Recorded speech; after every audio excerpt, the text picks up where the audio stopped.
검은 머리 짐승은 거두는 게 아니라는 말이 있죠.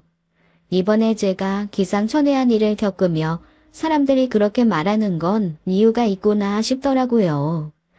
나이가 많은 분들이 보시면 저 또한 어린아이 같을 수 있지만 제 나이 40살이 되기 전에 이러한 경험을 하게 될 거라고는 상상도 하지 못했습니다.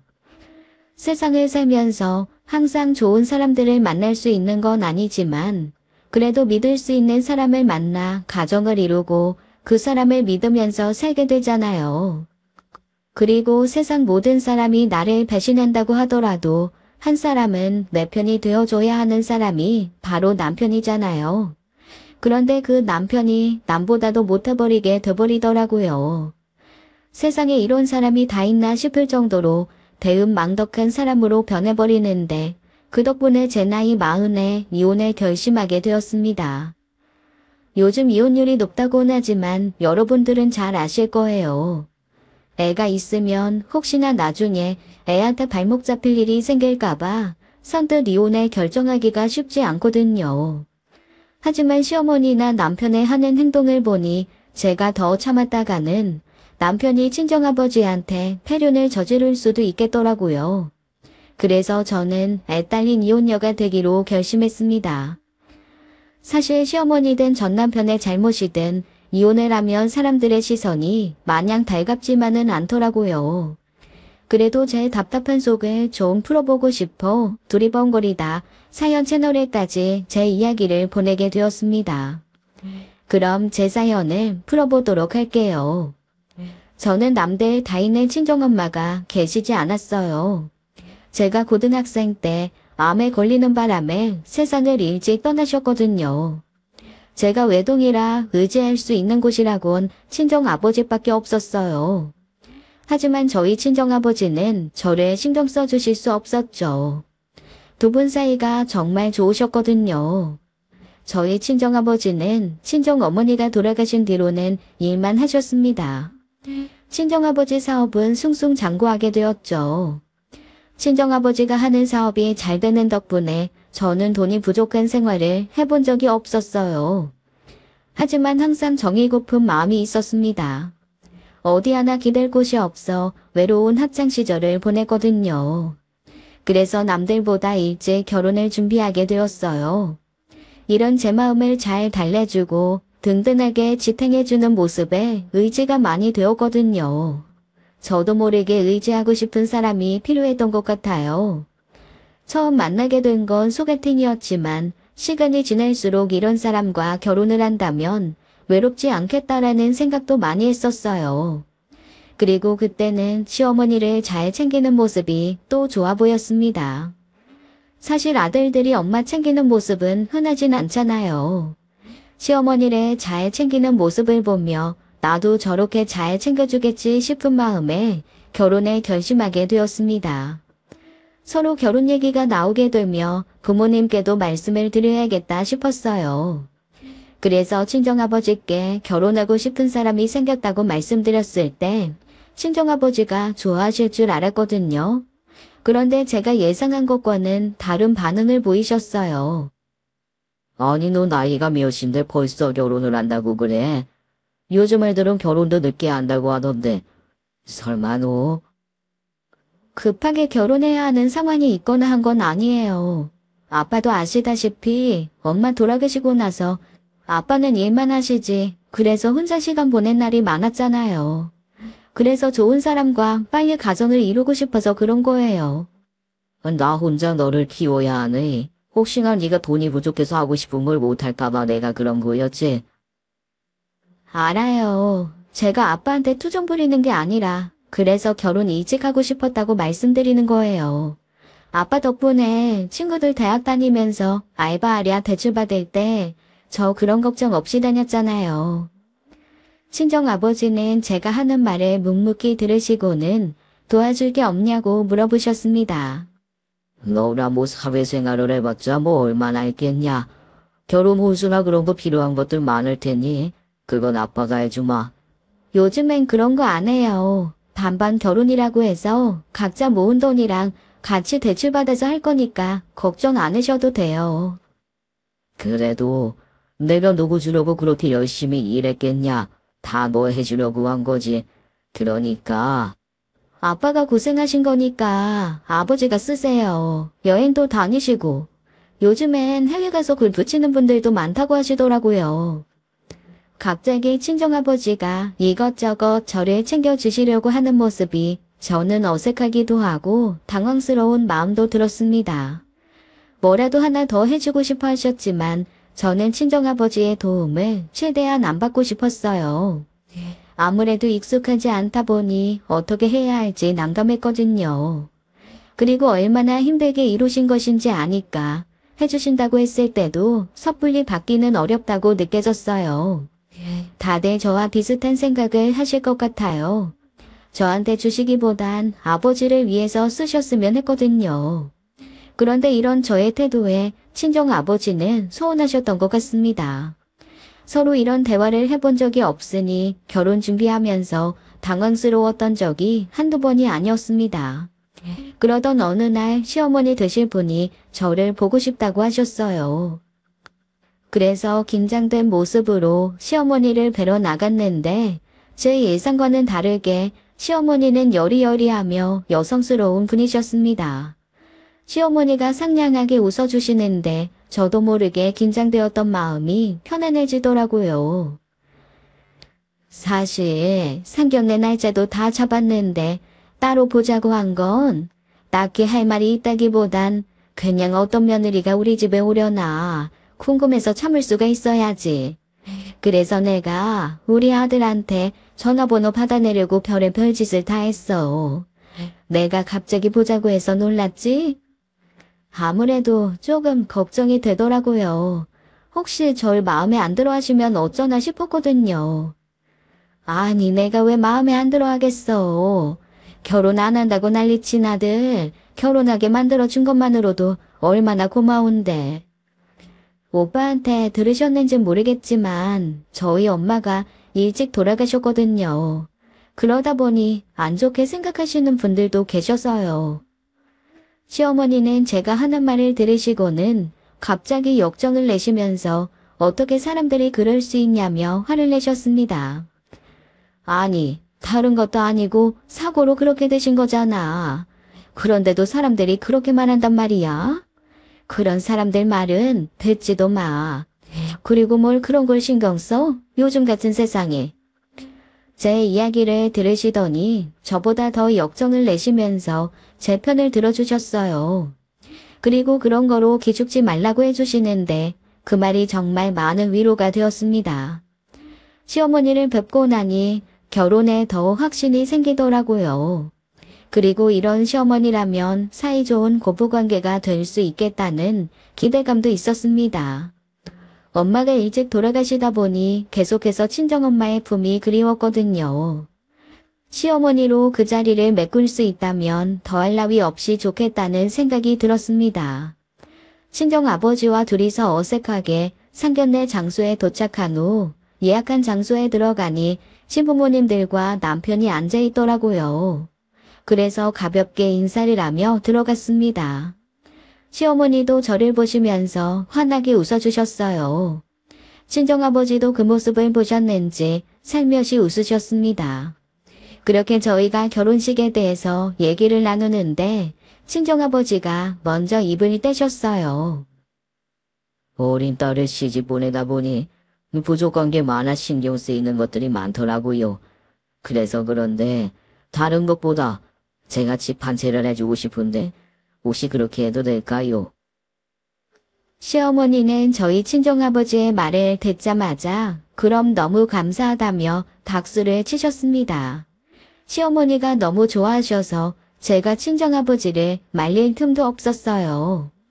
사실 사돈이 이렇게 얘기하면 한 번 정도는 괜찮다고 할 만하지 않나요? 시어머니는 기다렸다는 듯이 좋다고 하시니 뭐라 하기가 어렵더라고요. 그리고 그 옆에서 남편도 장단을 맞추며 한마디 했죠. 장인어른이 그렇게 해주시면 너무 감사하죠. 저희가 모은 돈으로 결혼식 준비하고 전세자금 대출해서 집 장만하는 것만으로도 숨이 턱 막혔거든요. 그 중에서 저만 그 결정이 달갑지 않았습니다. 그래서 친정아버지를 쳐다보며 그렇게 하지 않아도 된다고 말씀드렸어요. 하지만 친정아버지는 제 손을 꼭 잡으시고는 한마디 하셨습니다. 제가 바라는 건 딸의 행복입니다. 사실 당장 우리 딸 혹은 사위 이름으로 집을 해줘도 되지만 그렇게 되면 증여세부터 애들이 부담해야 할 것들이 많아져서 몇 년 동안은 제 명의로 하고 추후에 천천히 명의를 옮겨줄까 하는데 그렇게 해도 괜찮으신가요? 명의가 뭐가 중요하겠어요. 그리고 어차피 다 가족들 사이인데 사돈 편하신 대로 하세요. 장인어른이 집 해주시는 것만으로도 감사한데요. 저희 엄마 말씀대로 달라진 가족인데 누구 명의가 뭐가 중요하겠어요. 그렇게 저희 친정아버지가 신혼집을 장만해주기로 했습니다. 하루는 시어머니가 저를 부르셔서는 저희 친정아버지가 무슨 일을 하시는지 그리고 돈은 어느 정도 있는지 물어보셨습니다. 사실 저도 제대로 아는 건 아니라서 아는 한에서는 말씀드리려고 했어요. 시어머니는 한참 동안 물어보시면서 제 얘기를 들으시고는 본인이 생각한 것보다 저희 친정아버지 재력이 된다고 생각했는지 저한테 갑자기 예물과 예단에 대해서 말씀하셨습니다. 너가 어린 나이에 시집을 온다고 해서 너희 친정이 그렇게 여유가 있는 줄은 생각도 못했네. 그러면 우리 예단이나 예물 같은 것도 하는 게 좋을 것 같은데 친척들한테 이불도 좀 돌리고. 사실 예정에도 없던 예물이나 예단을 요구하시는 것만으로도 당황스러웠는데 친척들한테 돌릴 이불에 대해서도 말씀을 하시더라고요. 이건 아닌 것 같다는 생각에 시어머니한테 조심스럽게 제 생각을 말씀드렸습니다. 네? 갑자기요? 저희 그런 거 안 하기로 했잖아요. 그리고 갑자기 친척분들까지 챙기라고 하시니 좀 당황스러워서요. 그거야, 너가 준비 못할까봐 그런 거였지. 보니까 친정아버지가 여유도 있으신 것 같고 어차피 너 외동이잖아. 제가 외동인 거랑 혼수랑 무슨 상관인가 싶었죠. 그런데 시어머니 말을 들어보니 어차피 형제가 있는 것도 아니고 자식이 저 하나니 이것저것 해주시는 게 저희 친정아버지 마음도 편하다고 하시면서 요구하시더라고요. 제가 당황스럽다고 말씀드렸는데도 불구하고 계속해서 혼수나 예단 등에 대해서 말씀을 늘어놓기 시작하셨어요. 그래서 저도 정확히 어느 정도를 원하는지 궁금한 마음이 들더라고요. 그래서 자세히 물어봤어요. 직접 들어보니 시어머니가 눈도 높으시더라고요. 시어머니가 원하는 무피코트부터 시누이 가방까지 요구하시는 모습을 보는데 속으로 대충 계산을 해봤어요. 정확한 금액은 아니더라도 대충 떠올려지는 액수는 있잖아요. 아무리 어림잡아도 시어머니가 말씀하시는 것을 맞추려면 거의 1,000만 원은 넘게 필요하겠다 싶었습니다. 묵묵히 시어머니가 하는 말씀을 듣고 있으니 시어머니도 제가 이렇게 해줄 거라고 생각하셨나 봐요. 말씀을 다 하셨는지 기대에 찬 눈빛으로 저를 쳐다보셨거든요. 그래서 저도 웃으면서 갖고 싶은 명품 가방을 말씀드렸습니다. 사실 봉채비로 명품 가방 많이 받잖아요. 그런데 저희는 어차피 둘 다 돈이 많아서 하는 결혼도 아니고 이왕이면 절약할 수 있는 건 절약하면서 준비하고 있었는데 시어머니가 갑자기 예물이나 예단을 원하시니 저도 똑같이 해달라고 말씀드렸어요. 그럼 저는 명품 가방 하나 해주세요. 그 가격이 거의 1,000만 원이었거든요. 아니 무슨 가방이 1,000만 원이나 해? 그런 건 필요 없어. 그냥 튼튼한 가방 하나만 사면 되는 거지. 어머님이 하시는 말씀 들어보니 거의 1,000만 원 이상 필요할 것 같은데요. 그런데 원래 그런 것들은 비슷하게 주고받는 거잖아요. 시어머니는 제가 하는 말을 들으시고는 고개를 절레절레 흔드시면서 됐다고 하셨습니다. 그리고는 그냥 없었던 일로 하자고 말씀하시더라고요. 제가 이렇게까지 요구할 거라곤 생각하지 못하신 것 같았어요. 물론 저희 친정아버지가 여유가 있는 건 맞지만 그렇다고 해서 제가 돈을 마음대로 쓸 수 있는 건 아니잖아요. 제가 결혼하기 어린 나이긴 했지만 그래도 그 정도 사리분별은 되는 사람이었거든요. 제가 단호하게 말씀드려서 그런가 그 뒤로는 저한테 예단이나 예물에 대한 말씀을 꺼내지도 않으셨어요. 사실 제가 이렇게 말씀드렸는데도 불구하고 계속해서 저한테 이거 해달라 저거 해달라 하셨다면 저도 결혼을 결심하진 않았을 거예요.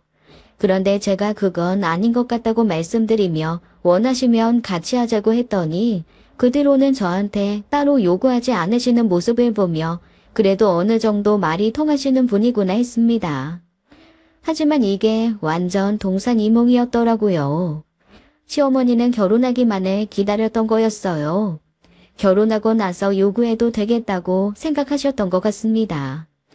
결혼하기 전엔 제가 결혼을 안 한다고 할 수도 있으니 조심하신 거였어요. 제가 결혼하자마자 저한테 은근슬쩍 친정에서 뭐 하나 받을 수 있나 호시탐탐 노리셨거든요. 결혼한 지 한 달째 됐으려나? 그때쯤 시어머니가 저한테 연락하셔서는 저희 신혼집에 오고 싶다고 하시더라고요. 어차피 집들이도 한번 해야 할 것 같아서 알겠다고 말씀드렸습니다. 그런데 그날 시누이랑 시어머니 두 분이서만 저희 집에 오셨길래 의아해서 여쭤봤죠. 집들이 한다고 말씀드렸는데 아버님은 안 오신 거예요? 그리고 아가씨가 오셨네요? 아빠는 오늘 시간이 안 된다고 하더라고요. 그런데 엄마한테 얘기 들어보니 집들이 날짜를 잡았다고 하길래 엄마랑 둘이 먼저 와봤어요. 너희 아빠 시간도 맞추려면 언제 올 수 있을지 모르잖아. 이번에 한 번 하고 다음번에 또 한 번 하면 되는 거지. 집들이를 누가 여러 번 하고 싶겠어요. 저 역시도 한 번에 끝내고 싶었는데 아버님이 오지 않으셔서 의도치 않게 한 번 더 해야겠더라고요. 사실 다음번에 같이 오라고 말씀드리고 싶었는데 시어머니나 시누이 둘 다 벌써 저희 집에 들어가서 구경을 하고 있었습니다. 거기다 대고 집 나가라고 할 수도 없잖아요. 그래서 저도 체념을 했죠.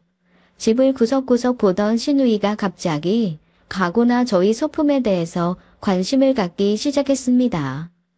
근데 이런 소파는 얼마나 해? 가격이 좀 있어 보이는데?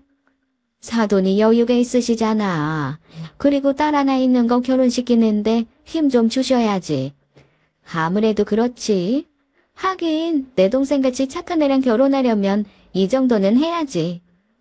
시어머니와 시누이 둘이서 쿵짝이 어찌나 잘 맞는지 저는 그냥 한 귀로 듣고 한 귀로 흘리며 음식 준비를 하고 있었습니다.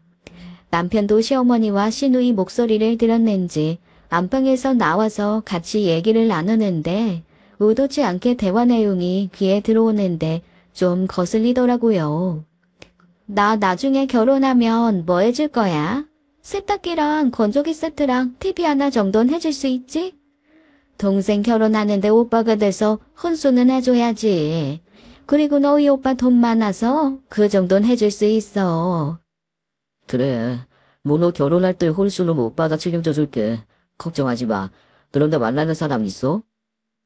만나는 사람이야 항상 있지. 좋은 회사 다니고 있긴 한데 집안이 잘 사는 것 같진 않더라고. 그럼 그냥 다른 애 만나. 집안도 봐야 하는 거야. 못 사는 집으로 시집 가면 네가 벌어서 시댁에 돈 보내줘야 돼. 그러니까 우리 며느리처럼 여유 있는 집안 사위 데려와. 셋이서 얘기하고 있는데 거기다 대고 무슨 말씀이냐고 하기도 웃기잖아요. 빨리 밥 먹고 집에나 가셨으면 좋겠다 싶었습니다. 다 같이 저녁을 먹는데 시누이가 철없는 소리를 하기 시작하더라고요. 언니, 제 친구네 오빠가 이번에 결혼하는데 자기는 새언니한테 명품 가방 하나 받았다고 하는데 저는 왜 하나도 없어요? 저희는 그런 거 없이 결혼하기로 했거든요. 그래서 저도 뭐 하나 받은 거 없어요. 제 친구네 오빠도 반반 결혼한다고 했는데 새언니가 그냥 시누이랑 친하게 지내고 싶다고 하면서 선물로 줬다는데 언니도 저 하나 사주셔야 하는 거 아니에요? 심지어 잘 사신다면서요. 옆에서 시어머니가 시누이 말을 맞장구 치면서 얘가 이렇게까지 말하는데 하나 해주라는 식으로 말씀을 하시더라고요. 그래서 제가 똑부러지게 말씀드렸죠. 제가 아가씨한테 해드리면 어머님이 저한테 사주셔야 하는데 괜찮으시겠어요? 아가씨가 원하는 가방이 있으면 사드릴게요. 그 김에 저도 하나 받으면 되니까요. 웃으면서 저도 받으면 되니 갖고 싶은 거 얘기하라고 했거든요.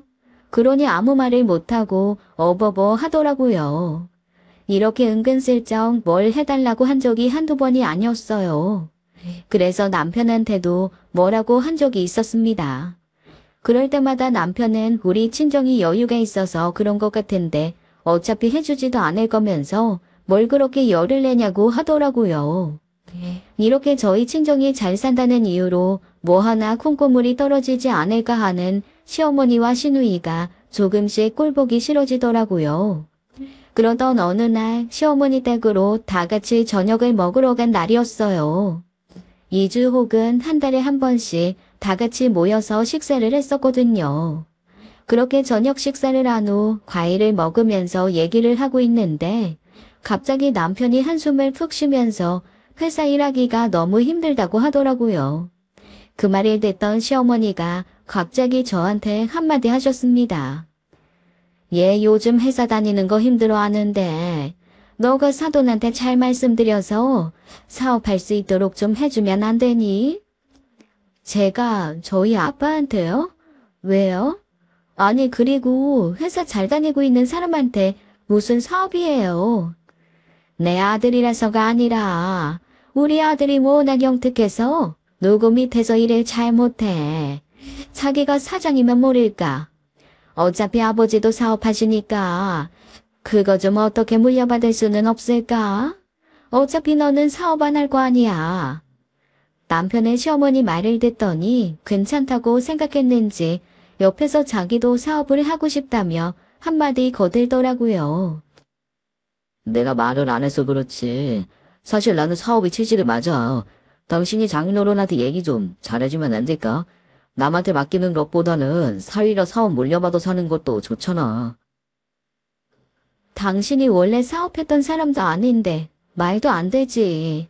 그리고 사업이 얼마나 힘든데 우리 아빠도 맨날 월급쟁이가 편하다고 하셨어. 그거야 그냥 하는 말씀이신 거지.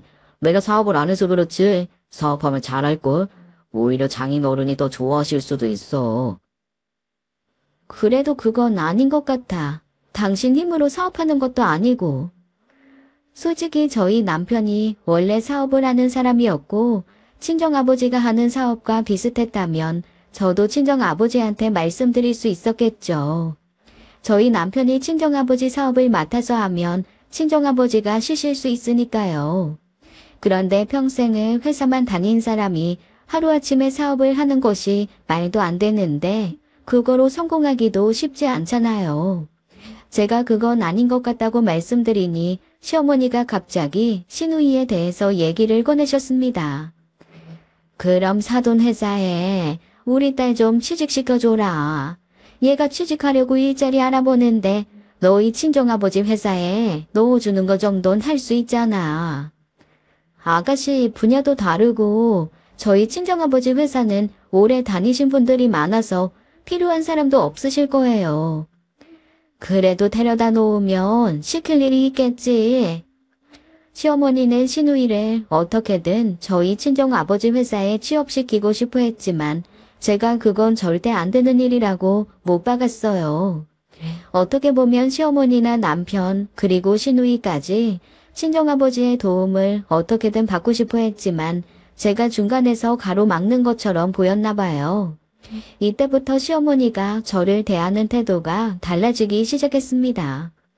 저한테 틱틱거리는 말투로 말씀하신 적도 많으시고 저 들으라는 식으로 궁시렁거린 적도 한두 번이 아니었거든요. 그러던 어느 날 친정아버지 건강이 안 좋아지셨다는 연락을 받았어요.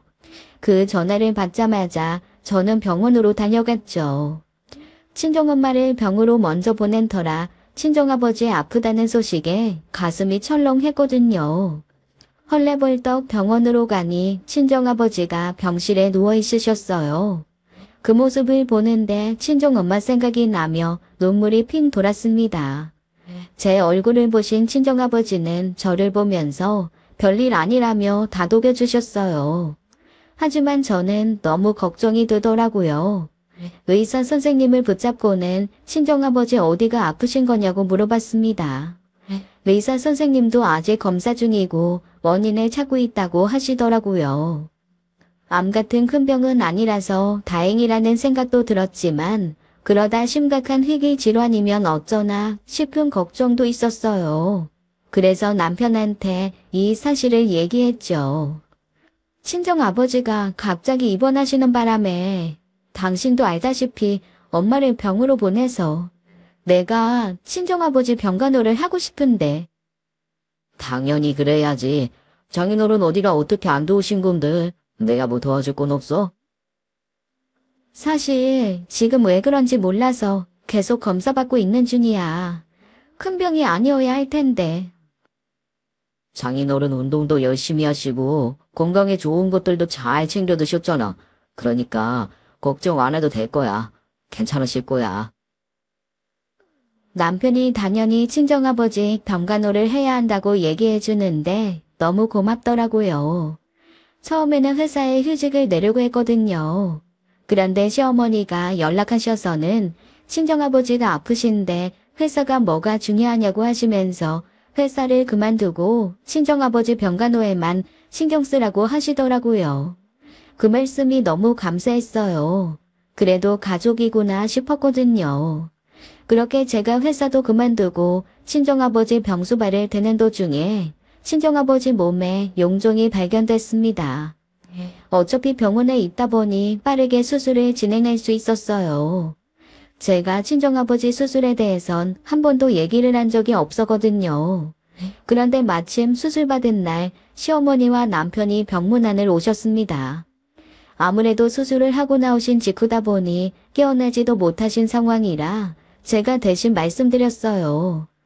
친정아버지가 지금 수술받고 나오셔서 아직 못 깨어나셨어요. 오시기 전에 연락 주셨으면 제가 다음번에 오시라고 말씀드렸을 텐데. 그래도 사돈이 병원에 입원하셨다고 하는데 안 찾아뵙는 것도 예의가 아닌 것 같아서 이렇게 온 건데. 사돈이 상태가 많이 안 좋으신가 보네. 그건 아닌데 오늘 수술 받으셔서 그러신 거예요. 시어머니는 친정아버지의 상태를 확인하는 것처럼 보였습니다. 그때는 그게 대수롭지 않았어요. 저는 그냥 걱정돼서 그러신 줄 알았거든요. 그런데 저희 친정아버지 병실을 다녀가신 후에 갑자기 저를 시댁 행사에 부르시는 일들이 많아졌습니다. 그럴 때마다 전 친정아버지 병수발을 해야 해서 참석이 어렵다고 말씀드렸죠. 그런데 시어머니가 뭐라고 하셨는지 아세요? 저번에 친정아버지 상태 보니까 오늘 내일 하시는 것 같은데 이제 남은 건 우리밖에 없지 않아? 그러니까 우리한테 잘해야지. 그게 무슨 말씀이세요? 그리고 저희 아버지 그렇게 상태 안 좋으신 거 아니에요. 그때는 수술 받으셔서 그런 거라고 말씀드렸잖아요. 그래, 그렇게 믿고 싶겠지. 참, 너 친정아버지 유산이나 그런 거 잘 확인해봐라. 돈도 많으신데 그거 잘 받을 수 있도록 해야지. 시어머니는 제 말은 듣지도 않고 곧 저희 아버지가 돌아가실 것처럼 행동하시더라고요. 그래서 제가 다시 건강 회복하실 거라고 말씀드리니 시어머니는 비아냥거리면서 좋아져봤자 얼마나 좋아지겠냐고 하셨습니다. 친정아버지 걱정하던 사람이 맞나 싶더라고요.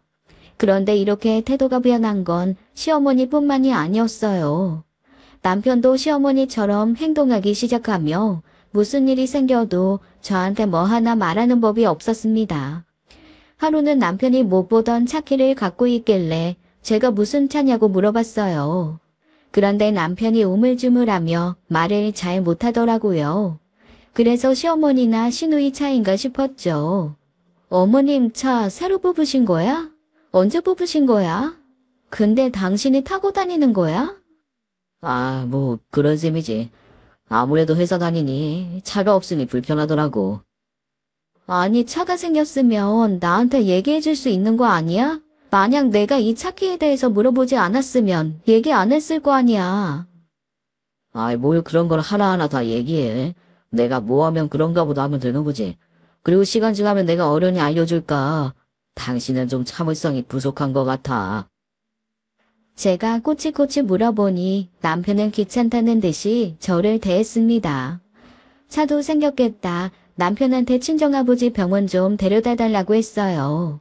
지하철로 가는 것도 편하지만 날씨가 추워지니 이왕이면 따뜻한 차를 타고 가고 싶은 생각이 들었거든요. 차가 없을 때는 같이 지하철도 타고 다녔던 터라 차가 있으니 선뜻 데려다 줄 거라고 생각했습니다. 예전에는 오히려 본인이랑 같이 병문안 가자고 한 적도 많았거든요. 그런데 갑자기 저보고 자기가 거길 왜 가냐고 하면서 혼자서 다녀오라고 하는데 어안이 벙벙했어요. 그리곤 저한테 본인은 이제 친정아버지 병원에 안 갈 거라고 선포를 하길래 제가 왜 그러냐고 물어봤죠.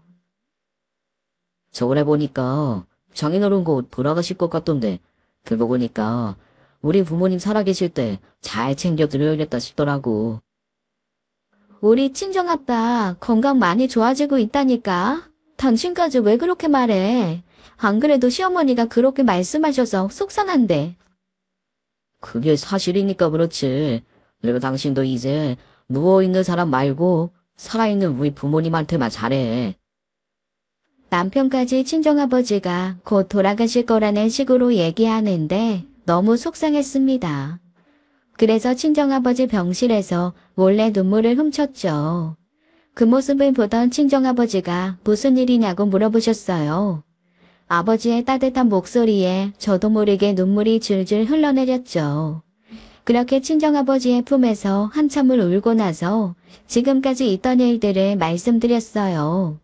그러니 아버지가 저보다 더 속상해하셨습니다. 사람들이 어떻게 그러냐. 언제는 너를 딸처럼 생각해준다고 하더니 나도 사실 이번에 몸이 안 좋아지면서 너 걱정을 얼마나 했는지 몰라. 그래서 사위한테 더 잘해주려고 했는데. 아빠, 그럴 필요도 없어요.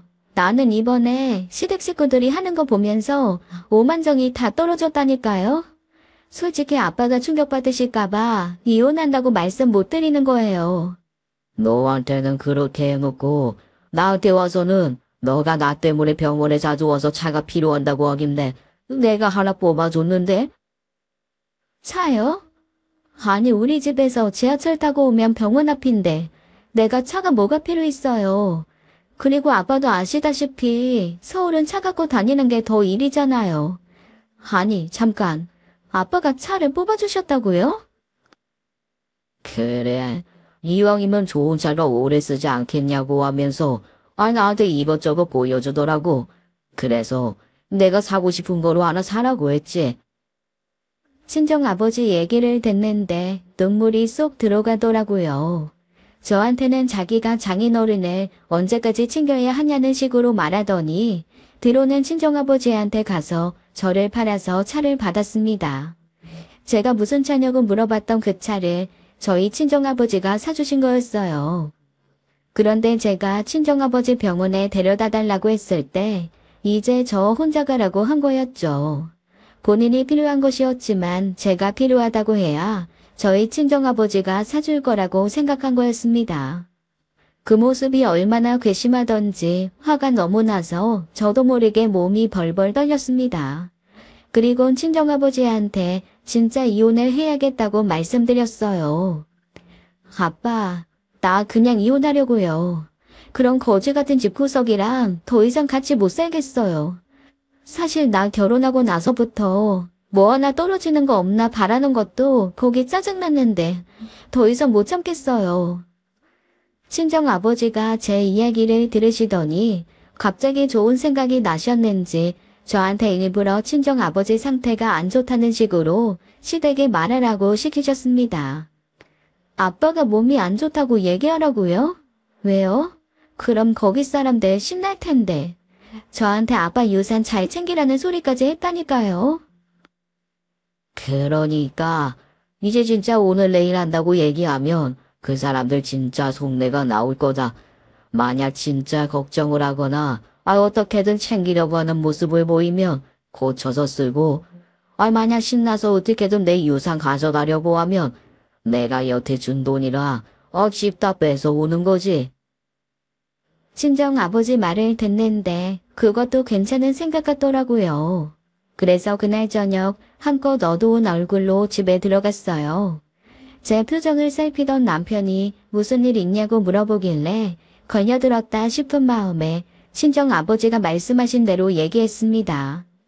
그 말을 듣자마자 남편이 핸드폰을 만지기 시작하더라고요. 그래서 저는 혹시나 친정 아버지한테 도움이 되는 정보를 찾는 건가 라는 생각이 들어서 물끄러미 쳐다보고 있었습니다. 그런데 한참을 핸드폰을 만지고 나서 저한테 한마디 하는데 정말 생각지도 못한 말이 남편 입에서 나왔습니다. 역시 효도는 살아계실 때 해야 하는 것 같아. 당신 말 들으니까 우리 부모님한테 더 잘해야 할 것 같아. 이번에 부모님 집이나 바꿔드려야지. 집? 갑자기 무슨 집을 바꿔드려? 그리고 돈이 어디 있어서? 장인어른 오늘 내일 하신다며. 그럼 그 재산 다 우리가 가는 거 아니야? 그 돈으로 하는 거지. 아니, 우리 친정아버지 돈에 시부모님 집 바꿔주는데 쓰자는 거야. 어차피 이제 우리 부모님밖에 더 있어. 당신 이제 고아잖아. 곧 장인어른도 돌아가실 것 같다며. 남편은 저한테 이렇게 말해놓고는 시어머니한테 전화를 걸었습니다. 어찌나 신나는 목소리던지 어떻게 이럴 수 있나 싶더라고요. 다른 것도 아니고 장인어른이 돌아가실 수도 있다고 얘기한 거잖아요. 기다렸듯이 친정아버지 유산을 쓸 생각을 하는데 말문이 턱 막혀버렸습니다. 시어머니는 어떤 반응을 보이실까 궁금하기도 하더라고요. 둘 중에 한 사람은 그래도 정상이겠지 싶은 생각이 들기도 하면서 설마 시어머니도 남편과 같은 생각을 하고 있나라는 마음도 들었습니다. 그런데 시어머니 역시 신나는 목소리로 말씀을 하시는데 역시나란 생각이 스쳤어요. 이런 제 마음은 아무도 모른 채 시어머니와 남편의 전화가 끊겼죠. 사실 시어머니의 신난 목소리 톤 때문에 둘이서 무슨 대화를 나눴는지 기억도 안 났습니다. 남편이 집으로 오시라고 했는지 전화를 끊은 지 몇 분 안 돼서 시어머니가 저희 집에 오셨어요. 그리고는 저한테 이것저것 물어보셨죠. 저희 친정아버지를 걱정하는 건 하나도 없었습니다. 다 재산은 어느 정도인지 얼마나 받을 수 있는지 등에 대해서만 물어봤거든요. 이 사람들이 어디까지 하려나 싶어 가만히 있었어요. 그러니 남편이 갑자기 좋은 생각이 났다며 한마디 하더라고요. 아니면 우리 이 집도 팔아서 전원주택 하나 사서 1층은 엄마 살고 2층은 우리가 살까? 따로 떨어져서 살 필요 없잖아. 우리 아들은 어쩜 이렇게 머리도 좋을까? 그래, 그거 좋겠다. 며느리가 받는 유산도 많을 테니 3층 집으로 만들어서 네 동생도 같이 살면 되잖아. 그래, 우리 이제 한 집에서 다 같이 모여 살자. 그래야 서로 의지하면서 살지. 이 집도 팔아서 우리 집 짓는데 보태면 되겠다. 그동안은 엄마네 들어가서 살면 되겠네. 시어머니와 남편 둘 다 제 앞에서 신나서 김칫국을 들이마시고 있길래 제가 서류를 건네주었어요. 아파트와 남편이 타고 다니는 차 명의가 모두 친정아버지 이름으로 되어 있었거든요. 그 둘은 이제 저희 친정아버지가 돌아가시면 본인들이 받을 거라고 기대하고 있길래 제가 친정아버지 퇴원 서류까지 보여줬습니다. 그러니 남편과 시어머니 모두 어리둥절한 표정으로 저를 쳐다보고 있었어요. 그도 그럴 만한 게 제가 친정아버지가 위독하다고 말했기 때문에 단꿈을 꾸고 있었는데 갑자기 퇴원 서류를 건네니 당황한 것이었죠. 그러면서 저한테 이 서류는 뭐냐고 물어보시길래 제가 친절하게 얘기해줬습니다. 저희 친정아버지 퇴원 서류랑 우리가 살고 있는 집 그리고 남편이 타고 다니던 차까지 저희 친정아버지 명의라는 거 알려드려야 할 것 같아서요. 당신 나한테는 시어머니가 사준 차라고 하더니 알고 보니 우리 아빠가 사주신 차였더라. 그럼 그렇고 장인어른 퇴원 서류는 뭐야? 위독하시다며. 오늘 내일 하신다며. 당신 입으로 그렇게 말했잖아. 아, 그랬나? 당신도 나한테 매번 거짓말하잖아. 그래서 나도 한번 그렇게 해봤어.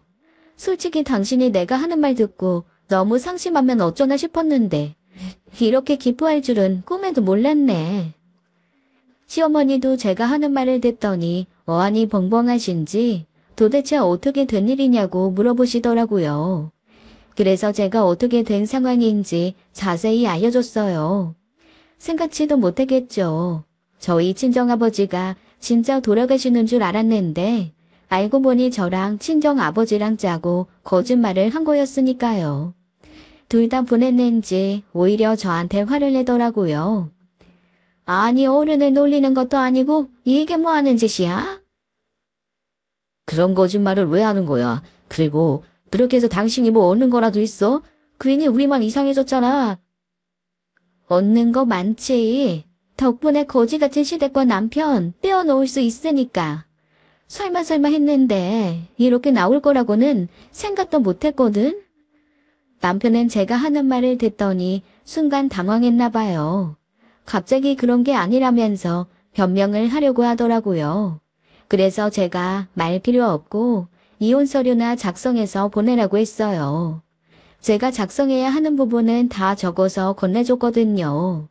어차피 이혼하는 거 소송하며 돈 날리고 시간 날리는 거 아깝잖아요. 그리고 제가 당장 친정아버지가 사준 집에서 나가라고 했습니다. 그런데 얼굴이 얼마나 두꺼운지 뻔뻔하게 나오더라고요. 내가 이 집을 왜 나가? 그리고 당신이랑 나랑 이혼하며 나한테 재산 분할해줘야 하는 거 몰라? 당신이 아버님한테 받은 거 나한테도 절반 떼줘야 해. 내가 친정아버지한테 뭘 받았는데? 이 집도 내 명이 아니고 친정아버지 명이라는 거 당신 못 봤어? 아까 내가 서류 보여줬잖아. 그리고 친정아버지 소유인데 그게 왜 우리 재산 분할에 들어가니? 말이 되는 소리 해야지. 남편은 제가 하는 말을 듣더니 갑자기 바닥에 떨어진 서류를 보기 시작하더라고요. 그리곤 저를 쳐다보며 변명을 하기 시작했어요. 시어머니도 옆에서 지켜보시면서 저한테 그런 뜻으로 한 말이 아니라고 하시는데 기가 막히더라고요. 아까는 둘이서 친정아버지 돌아가시면 그 재산으로 집을 짓네 마네 하더니 저희 친정아버지가 정말 위독한 게 아니라는 점을 확인하고 나서는 그런 뜻이 아니었다고 하는데 그게 말이 되나요? 긴 말 필요 없고 이혼 서류 작성해서 법원에 빨리 제출하자고.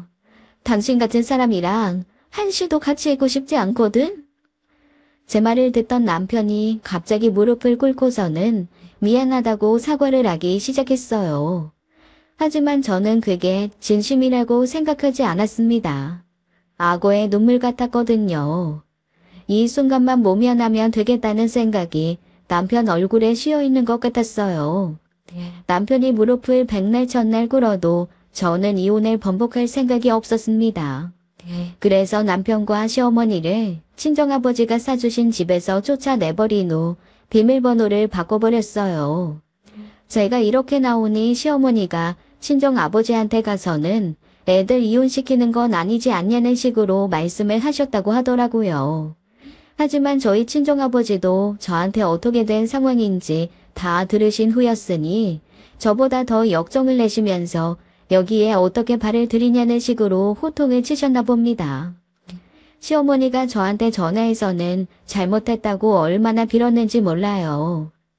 내가 그런 뜻으로 말한 게 아니라 가족끼리 모여 살면 힘들 때 서로서로 도움도 될 수 있고 그래서 그런 거였지.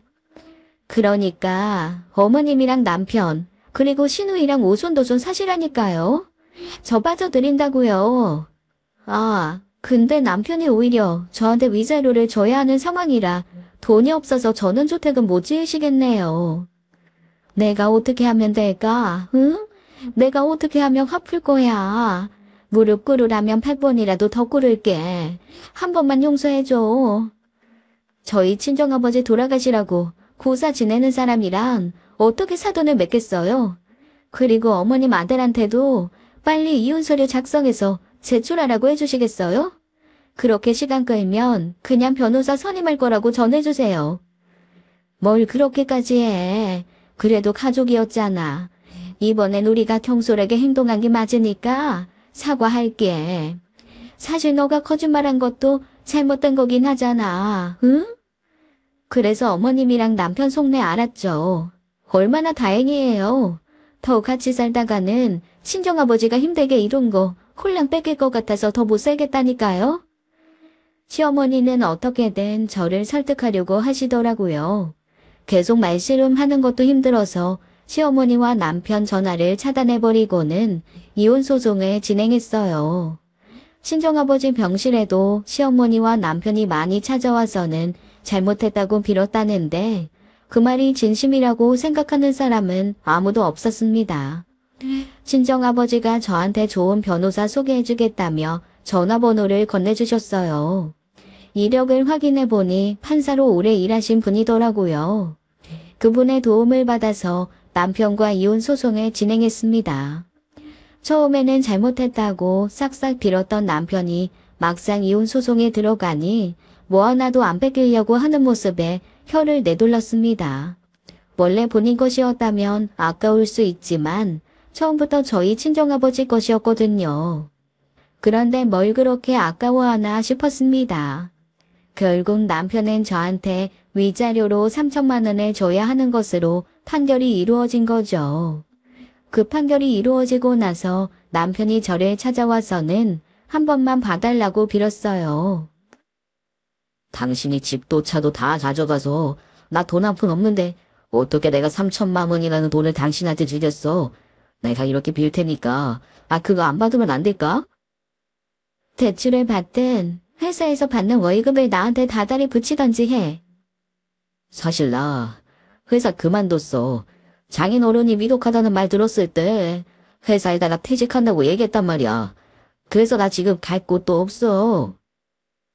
제가 친정아버지 위독하다는 말을 했을 때 남편이 한참 동안 핸드폰을 만졌거든요. 그 이유가 회사를 그만둔다고 얘기하려고 그런 것이었더라고요.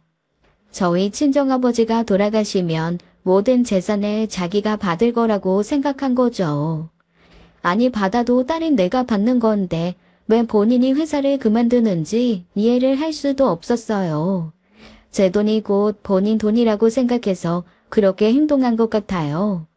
뭐가 됐든 제 상식으로는 이해가 안 되는 행동이었는데 그 핑계를 대면서 저한테 봐달라고 말하는데 제가 그걸 이해해 줄 필요는 없잖아요. 본인이 그렇게 선택한 건데 이제 와서 저보고 돈 없다고 얘기하면서 봐달라고 하는 것도 어이가 없었습니다. 그게 나랑 무슨 상관인데? 그럼 알바를 뛰던 다른 회사를 알아보던지 해서 돈을 벌어야지. 내가 왜 당신 사정을 봐줘야 하는데? 그래도 이 정도는 당신이 이해해줄 수 있잖아. 당신이 거짓말만 안 했으면 내가 회사 관둘 일도 없었고. 아니지. 당신이 당신 것도 아닌 걸 탐내서 그런 거였지. 왜 남 탓을 해? 당신이 선택한 거 가지고. 그리고 회사 그만두는 거에 대해서 나한테 말 한마디 한 거 있어? 없잖아. 제가 남편이 하는 말을 조곤조곤 따지면서 얘기하니 남편도 할 말이 없는지 고개를 푹 숙이더라고요. 시어머니도 몇 차례 저희 친정에 오셔서는 잘못했다 한 번만 용서해달라고 하는데 벌써 서류에는 이혼이 완료된 상태였어요. 그리고 이후 친정아버지도 건강을 회복하셔서 저와 같이 지내게 되었습니다. 친정아버지나 저나 이번 일을 겪으면서 하는 말이 있어요. 이건 하늘에서 엄마가 도와줬다고밖에 생각할 수 없다고 느끼거든요. 아마 친정아버지가 갑자기 병원에 입원할 일이 없었다면 저 또한 남편과 이혼하는 일은 없었을 거예요. 남편과 시어머니의 속내를 모르고 살았을 테니까요. 그런데 친정아버지가 몸이 안 좋다고 처음 얘기했을 때만 하더라도 어떻게든 챙기라고 하더니 상태가 안 좋아졌다는 소식에 둘이서 친정아버지 재산을 하나라도 더 가져가려고 하는 모습에 정이 다 떨어지더라고요. 처음에 친정아버지 병명을 알지 못했을 때는 걱정도 많았지만 알고 보니 과로셨던 거였어요. 연세도 있으신데 계속해서 일을 하시는 게 신체적으로 정신적으로 무리가 된 거였죠. 그런데 저희는 그것도 모르고 MRI, CT 등 이것저것 검사를 한 거였습니다. 사실 비싼 검사를 해야지만 결과가 나오는 것이라고 생각했거든요. 하지만 너무 그런 것들에만 집중해서 왜 그런가 찾아보니 더 원인을 찾지 못했던 거였습니다. 그런데 예상치도 못한 기본 검사에서 친정아버지의 건강 상태를 알게 되었던 것이었어요.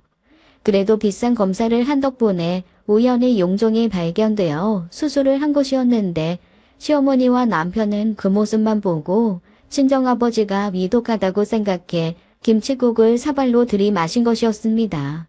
그리고 둘이서 제 친정아버지가 돌아가시기만을 바란 것이었죠. 지금 생각해도 사람들이 어떻게 그럴 수 있나 소름이 돋아요. 친정아버지가 열심히 이룬 재산을 본인들 것이 될 날만을 기다렸던 거죠. 하지만 다행히 그런 일은 일어나지 않았어요.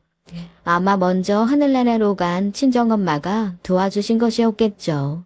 아빠랑 종종 친정엄마가 하늘에서 도와준 거라는 말만 되풀이하고 있습니다. 이 일이 아니었다면 친정아버지의 재산을 기생충 같은 시댁과 남편한테 뺏길 뻔했으니까요. 남편이 그렇게 바라던 전원주택은 현재 제가 살고 있습니다. 아무래도 친정아버지가 너무 일 많으신 것 같아서 한적한 곳에 있는 전원주택을 사서 지내고 있는 중이에요. 사실 친정엄마가 돌아가신 이후로는 친정아버지와 살갑게 지낸 적이 없다고 느꼈거든요. 하지만 이러나 저러나 역시 저 생각해주는 사람은 친정아버지밖에 없는 것 같더라고요. 그래서 요즘 아버지께 여태까지 못다한 효도를 하며 지내고 있습니다. 그런 말 들어보셨죠? 신은 인간에게 견딜 수 있는 시련만 주신다고요. 친정엄마를 먼저 보낸 저는 이 말을 이해할 수 없었어요. 감당할 수 있는 시련이 아니었거든요. 하지만 지금 되돌아서 생각해보면 그 덕에 아버지와 이러한 관계가 되었다고 생각합니다. 그리고 기생충 같은 시댁을 겪으면서 역시 세상에 내 편은 아빠밖에 없다는 생각도 들었거든요. 종종 그 근처에 볼 일이 있어서 들렀는데 들리는 소문에 저랑 이혼하며 남편은 빈털터리가 되어서 결국 시어머니네 집에서 같이 산다고 하더라고요. 그렇게 같이 살고 싶어 했는데도 불구하고 어지간하게 싸우나 봐요. 근처에 사는 사람들이 저한테 알려줄 정도였으니까요. 이제는 그 얼굴들 안 보고 살 수 있게 돼서 얼마나 다행인지 모릅니다. 친정아버지가 심각한 병 때문에 입원하신 건 아니었지만 그래도 연세가 있으시다 보니 꾸준히 건강검진하면서 확인하고 있는데 어느 때보다 건강하시다고 하더라고요. 그렇게 저는 아버지와 행복한 하루하루를 보내고 있습니다. 이번에는 제주도로 여행 가려고 계획하고 있어요. 지금부터라도 못 쌓은 추억 쌓으려고요. 제 사연을 들으시는 분들이 계신다면 살아계시는 부모님 잘 챙겨드리세요. 정말 갑자기 제 곁을 떠나는 일도 생기더라고요. 제 이야기를 들어주신 모든 분들이 건강하시고 행복하기를 바라며 마무리하도록 하겠습니다. 제 사연 들어주신 분들 모두 감사드려요. 지금까지 사연 읽어주는 남녀였습니다. 끝까지 시청해주신 여러분 감사드리며 저희는 다음 사연으로 돌아올게요. 감사합니다.